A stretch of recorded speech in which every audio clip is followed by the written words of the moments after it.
Do-it-yourself pay equity, a quick and easy guide to undertaking a pay equity study for your company, with Bonnie P. Watkins and Faith Zwemke. Hello, I'm Bonnie P. Watkins. Welcome back to another segment of Unfinished Business, the future of the American women's movement. Today I have a dear friend, Faith Zwemke, with me. I have known her for over 30 years. She and I were both connected with the legislature when we passed 2 pay equity laws in Minnesota state government employment back in the 80s. Faith had also been a teacher, a business owner, and was then the mayor of the city of Princeton in Minnesota. Both then moved to the executive branch of state government, the Department of Employee Relations, where we worked with 1,500 cities, counties, and school districts who were implementing this new law. Faith in particular became known as the enforcer. But Faith, what is this earnings gap I keep hearing about? Well, I'm sure a lot of people have heard about the fact that women who work full-time compared to men who work full-time only make 77 cents to every dollar that the men make. So we have that wage gap, and pay equity is a solution to narrowing or even eliminating that wage gap. How could you do a pay equity study for the business where you work right now? There's no law right now that governs the private sector, but there's nothing to say you couldn't make it happen, particularly if you're in the HR department. We have really succeeded in eliminating the earnings gap in government employment here in the state of Minnesota. So that's why we know it can be done. It's not that expensive. It doesn't cause all kinds of legal problems. So we are really eager to extend that to the rest of the world. I'm really amazed lately. There are so many different theories about how to improve women's earnings. I mean, what Faith and I helped do really put actual dollars in women's pockets. Right. So I think there's a specific method to that we'll talk about.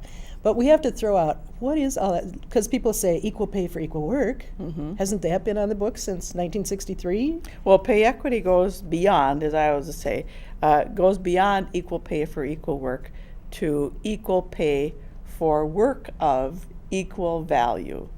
So we'll get into it in a bit, but you evaluate jobs, you give them points. Every job can get points.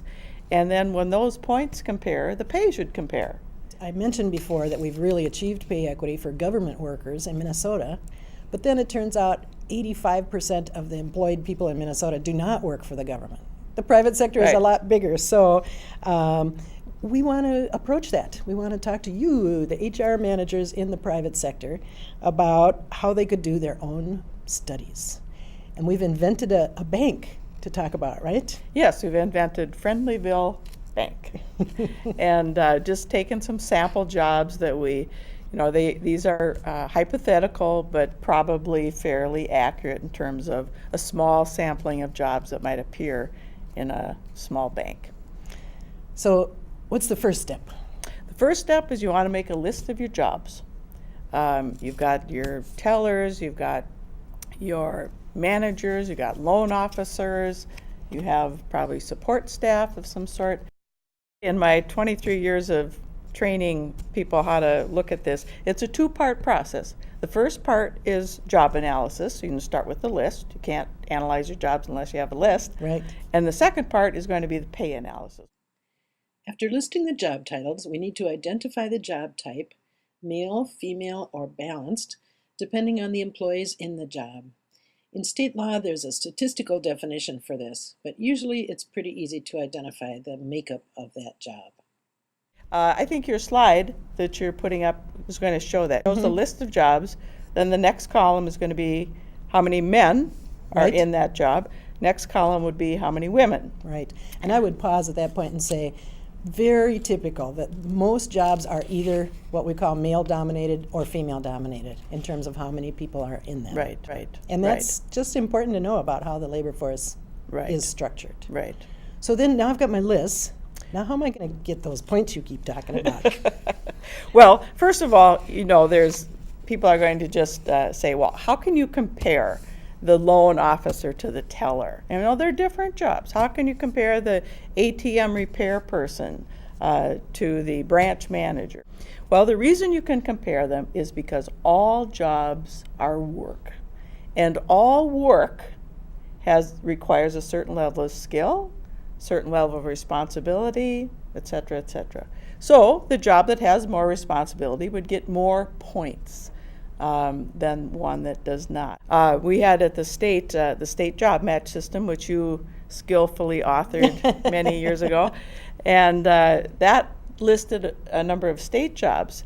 And by the way, all of that is public information. So, and you'll see the website you can go to, say, well, I can get some points off of the state job match. I can look at state jobs. There are 1,800 of them. And people don't know the state has lifeguards and cashiers. The state has Right. all kinds of different Parks jobs. workers, secretaries, clerks, lots and lots of jobs. And so if you thought of just one kind of entity, though, that you could look at as something you're all familiar with, let's take a school. In a school, the points would probably range from about 100 to 600. And in our little example here, Friendlyville Bank, we sort of followed that model. So that the lowest rated job is 120 points, the highest rated is 700. And once you've got that, then you can start looking at now you've got the list of jobs, the number of men, number of women, the job evaluation rating, you can see on the screen there on your list.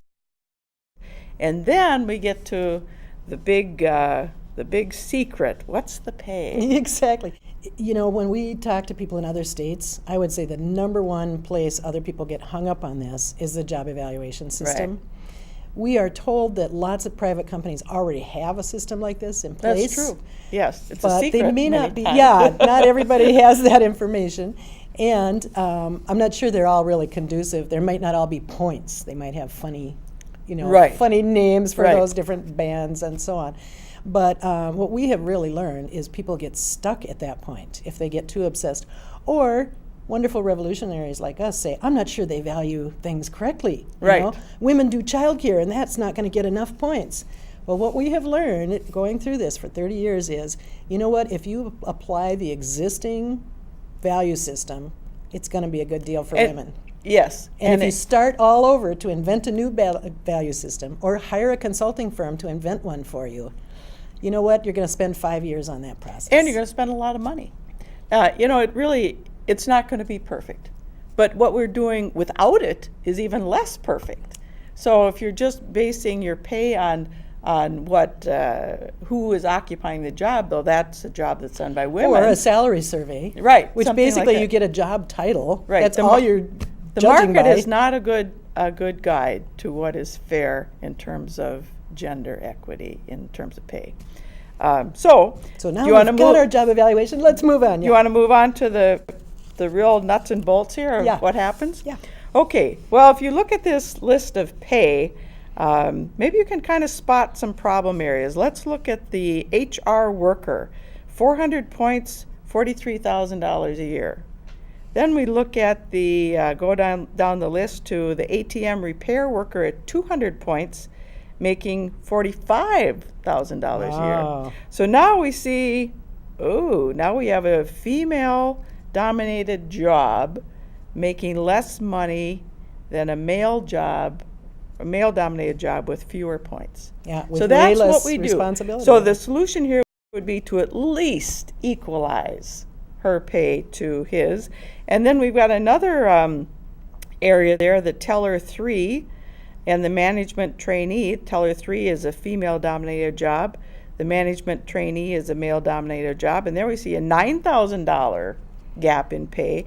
And, over the years, Bonnie, we've kind of figured out that sort of a rule is that women generally are underpaid about 20%. I think it's really worth explaining how you look for the whole pattern, right? Because if you have a company with 5,000 employees and you Yes. have one underpaid woman, no big Pretty deal. easy to fix. But, well, that's true. You should fix it. But still, understanding the whole structure, I think, is really important. Right. So could we take a moment and draw what this looks like on a scattergram? Yeah, another way to look at it is with a little chart. This on a little chart. Rather than look at a list, sometimes you can visualize something better, see if there's a pattern of paying women less for jobs of comparable value. So let's plot a few jobs from our list. We won't do them all. We have a courier messenger male-dominated job at 130 points. The points are at the bottom here. Okay. And $30,000 pay. So let's put a little M there. Then we have a ATM repair worker male-dominated job at 200 points, 45,000. Whoa, okay.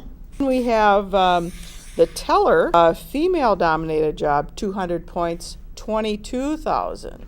Whoa, way down here. And then we have a female-dominated job, 250 points, at 35,000. That's about here. Yep, right about here. And then we have a management trainee, male-dominated job, 250 points, 44,000. That's about here, right? Yep. And then finally we have a HR worker, female-dominated job, 400 points, 43,000. Wow, way over here. So can I just show how this works? It's such a small system, but still, you can average out where the male jobs fall and where the pay for the male jobs fall. It's sort of something like that. Right, if we continued on, they'd keep Higher going points, up here. higher pay, no problem. But females also get higher points for higher pay for higher points, but the averages are so far below. And here's our wage gap. This is what we would close by doing pay equity. So you end up moving these female jobs up to the average of the males. Right, right. So that's the picture. So the quick and easy way to fix this, now that we've identified the problem, is to give those women raises. Absolutely. Right? And I know there's people out there going, oh no, it's going to be so expensive, it's going to destroy the universe. But we do have data on this too, going back 30 years. What's the average cost to correct those kinds of inequities? Usually it's about 2 to 4% of payroll. Generally speaking, it's not so costly that the company can't afford We it. also found in these local governments, the law was structured, and maybe someday there'll be a law for the private sector, by the way, so why not beat the curve? But you could phase that in. So if your total cost is 2% of payroll, if you did it all in one fell swoop, again, if you've made what we call the good faith effort, you can phase that in over about 3 years. So it is not a huge amount of money, but believe me, it makes all the difference to the women who get the rate. And, when you pay people for what they are worth, they are very productive. And it always comes out that in the end, that's better for the company. We certainly hope that HR people, if you stop watching at this point, get in touch with us. There's lots more information out there to help you. And here are some of those resources to follow up. The Pay Equity Unit in State Government and the State Legislative Office on the Economic Status of Women. In addition, for pay equity advocacy, please contact the Pay Equity Coalition of Minnesota. Pay equity is one of many strategies reviewed in the Unfinished Business Project, which is an ebook and video documentary about the future of the American women's movement. Learn more about that at unfinishedbusinessusa.com. Thanks, Faith. Thank you. Okay, I think we're done.